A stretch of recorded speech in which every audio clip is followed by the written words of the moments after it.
মানসিক চাপ কমাতে 3টি কাজ করবেন। এই 3টি কাজ করলে আপনার মানসিক চাপ কমে যাবে। এবং এই মানসিক চাপ কিন্তু অনেক খারাপ জিনিস, এটা মানুষকে অনেক বড় ধরনের ঝুঁকির ভিতরে ফেলে দেয়, এমনকি মৃত্যু পর্যন্ত হয়ে যায়। যারা বেশি বেশি করে দুশ্চিন্তা করে, ডিপ্রেশনে যারা থাকে, যারা ফ্রাস্ট্রেটেড পিপল, তারা কিন্তু আস্তে আস্তে স্ট্রোক পর্যন্ত করতে পারে, এমনকি হার্ট অ্যাটাক করতে পারে এবং ব্রেন স্ট্রোক করতে পারে। এই জন্য অবশ্যই সতর্ক থাকতে হবে।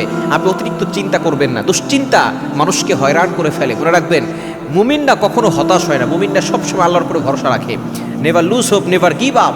মুমিন কখনো আশা হারায় না, মুমিন অলওয়েজ আল্লাহর উপরে ভরসা রাখে। সুতরাং যদি আপনি দেখেন যে আপনি মানসিক চিন্তার ভিতরে আছেন, দুশ্চিন্তা করছেন, আপনি 3টি কাজ বেশি বেশি করবেন।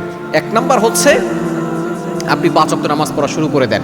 5 ওয়াক্ত নামাজ আপনি জামাতের সাথে গিয়ে পড়বেন, জামাতের সাথে নামাজ পড়বেন এবং আগে আগে মসজিদে গিয়ে একটু বসবেন।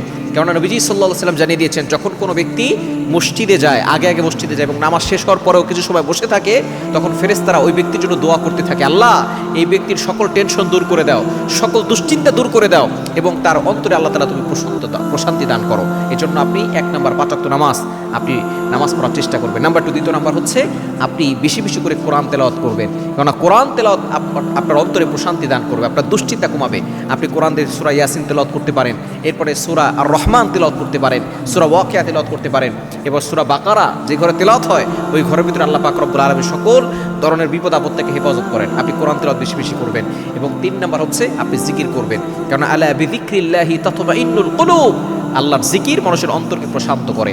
আপনি সুবহানাল্লাহ, আলহামদুলিল্লাহ, লা ইলাহা ইল্লাল্লাহ, আল্লাহু আকবার, এই বাক্যগুলো বেশি বেশি করে পড়বেন। সুতরাং নামাজ পড়বেন, কোরআন তেলাওয়াত করবেন, জিকির আজকার করবেন, অতিরিক্ত দুশ্চিন্তা করবেন না, মানুষের কথায় কান দিবেন না। দেখবেন আপনি সুস্থ থাকতে পারবেন, মানসিক চাপ কমে যাবে ইনশাআল্লাহ।